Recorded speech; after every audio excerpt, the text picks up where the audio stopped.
you saw the title, I don't really think I need to explain that for you guys, so let's just jump into Dogpack's tweet here. James Warren DV charges update. The 6 North Carolina criminal court cases were not for DV. I still have some Freedom of Information Act requests out, but an alleged current MrBeast employee reached out to me giving their side of the story.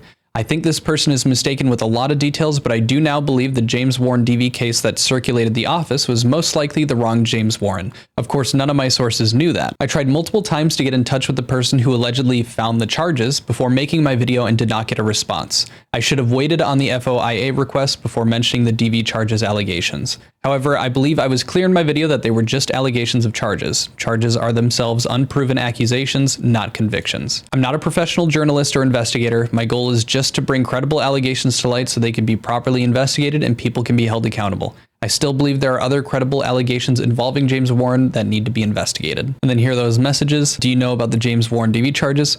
People joke about this, but as far as I know, it's not true. One day we did a Google search in the office to check, but nothing. The originator of the rumors was Jimmy's ex-girlfriend, Maddie Spadell. Between you and me, she's a wine drunk and always wanted to gossip on set. She told me a lot, but everyone has to be nice to her because she was dating Jimmy.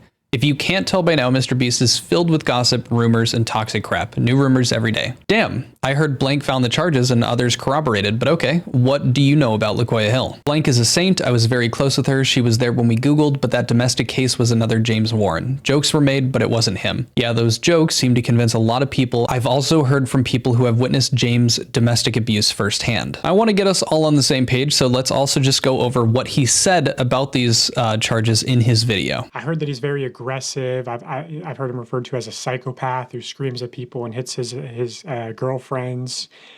There's allegedly domestic violence charges that were filed against him. And I say allegedly because it turns out there's a lot of people in North Carolina named James Warren who assault their girlfriends, I guess. So I'm still having people look into these cases, specifically that surprise witness on YouTube. She's been super helpful in behind the scenes, just submitting Freedom of Information requests and just helping me out a lot in general. She's super nice, super smart. And then just towards the end of this bit talking about James Warren, he includes this note again on the video. This investigation is allegedly. Everything outside of court documents is allegedly. All parties are assumed innocent until proven guilty. And just to make sure that I am being held accountable, as I have been covering this situation and did an in-depth analysis about this video, I want to show you guys what I had to say specifically in regard to this part as well. Behind the scenes, just submitting Freedom of Information requests and just helping me out a lot in general. She's super nice. Now, I had reacted to this live and I had paused it before he said that there were multiple James Warren, so I'm just going to clarify my thoughts on it. At first, because I didn't hear that, obviously I was like, well, that's holding a bit more water. But since there are multiple cases and we don't actually know if they are legitimately the James Warren that is, part of the MrBeast company, I don't think that it's fair to, make those claims just yet. It probably shouldn't have been included in the video just to avoid, allowing detractors to use that to say that you are setting this up to put him in a negative light. Obviously, there's other information that's going to be brought forth that is already going to do a decent job at painting him as such. I'm not gonna lie, I think even just looking back on this, I was pretty soft on my criticism in regard to this information. Tom Dark had made a video where he included this segment of my analysis, and he includes a part that I'm partly right, but additionally, I don't really point to the fact that this is also going to be discrediting or used to discredit a lot of Dawson's other claims that are, just being made off of text messages and etc. The criticism I made was also kind of pointed out by Nick Dorio as, to him, my criticism was soft-handed to, just minimize it down to just ammo for his detractors, as I put it in the video, to minimize Nick or anybody else that's, criticizing Dogpack as a, detractor was an issue for him. Now, at first, I kind of walked back that phrasing, but then I actually looked up what detractor means, and it's someone who, is disparaging an individual. And I mean, yeah, Nick has disparaged Dawson multiple times because he doesn't agree with how he's been journalistically handling this, because he has messed up quite a few times, as I've said in previous videos. Now, I think that my bias in regard to Dawson and Jake Weddle has definitely played a part in how I've, analyzed this situation. I've tried to be very transparent about that. I mean, hell, I played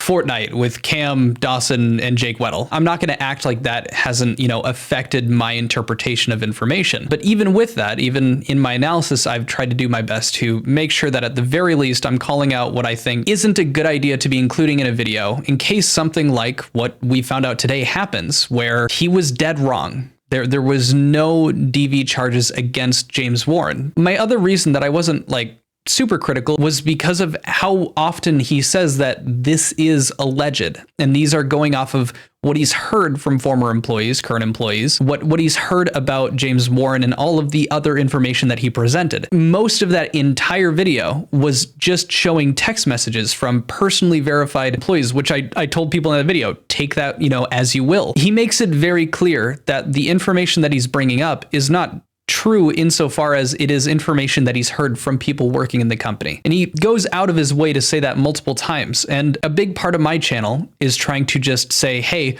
we're not always going to have all of the concrete information at our disposal. I want people to discuss and talk about these things and think critically about a situation like this without needing to, completely vet the evidence. It's very similar to the situation with Dogpack in regard to the yacht on the raft when Ludwig and him were bickering about it. Ludwig cares deeply about his journalistic integrity. And when you get into that side of the argument, then it's a matter of, well, I'm not willing to say, because we don't know for an absolute certainty, that there was a yacht off camera that they were going and sitting in when they weren't showing up on camera. When you're coming at it from a journalistic perspective, it's a very dangerous game to play. And we can see the fallout from that when Dawson, going through all these testimonies that are being presented to him, takes one like this and includes it in a large section talking about James Warren and the other negative aspects of him, regardless of how often he tells us that these are just testimonies or reports or messages that are shared from former or current Mr. Beast employees. Regardless of that, when you sit it next to a bunch of other information that makes James look bad, people are more likely to assume that that is also going to be true regardless of that fact. It's not about it being more logically correct. It's about public perception. And so when people have argued with me in the past about how if he provides these things or he makes or if Dogpack makes a few too many jokes, it's going to look bad for him because people could use that. I don't agree with them completely. But in a situation like this, it would be foolish not to. I can see the company coming out and saying, hey, he couldn't wait a week just to verify if this was true or not. And he threw it in there and he's, slandering our, secret CEO. And why should we trust literally any of the other allegations that he's thrown out if it's just, gossip that he's heard that he's sharing to the internet? They're going to do that. In my full perspective, I don't know if this is necessarily going to be a nail in the coffin of Dogpack being able to report information that he's being shared. Dogpack brought it up in the second Oompa interview that he did, and he kind of briefly talked about at the beginning of this secret CEO video, where he said that people are going to these major news outlets. And in the Oompaville interview, he talked about how he was comfortable with, kind of taking a backseat and just being one of those tiny dominoes.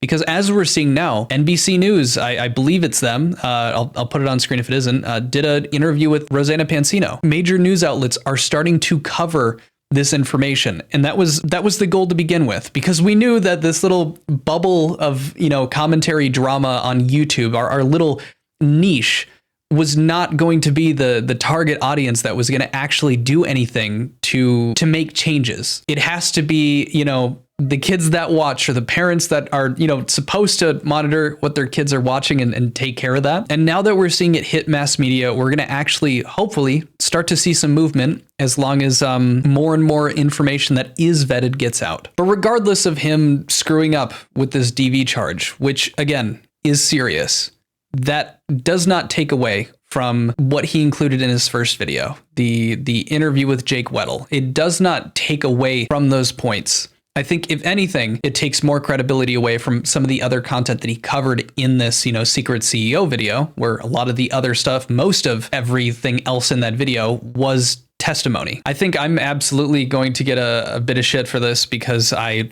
have played Fortnite with the guy and I have, tried to look at this even without using absolute evidence, trying to share with you guys other perspectives that I think myself or that I don't think myself and allow you guys to make those decisions. I'm not going to act like I wasn't under the impression that he probably did have a DV case. I did have that assumption when this stuff was coming out. I am never going to foster this idea that I think that whatever I deliver to you, I am absolutely right about. Most of what I'm trying to do is show you guys different perspectives or look at things objectively. And at the very least, admit when I know that I have a bias affecting my thoughts. I think I've done a pretty all right job with that. But because I have interacted in a good way, and I consider myself at the very least a base level friend with Dawson and Jake, it's going to come with the backlash of, you know, me being a dog pack meat writer or something along those lines. I don't really mind that. I don't necessarily think that that's been the entire case. First time Dog Pack reached out to me, it was because of a video where I was actively criticizing him and Ludwig. It's the same with my friends in real life. If you make a mistake, you're going to get called out regardless of if you're my friend or not. Sorry if I rambled for a bit. I'm not going to lie, some personal stuff happened today as well, but this is also very, you know, important to my channel and, you know, making sure I clear the waters on where I stand. So if I wasn't super high energy, I apologize. I'm not going to be doing a member shout out. I unfortunately do not have time, but I appreciate you guys if you stuck around to the end. And I hope you are excited for the next video I'm uploading. It's not about Mr. Beast, so super cool. Well, see you guys later. Adios.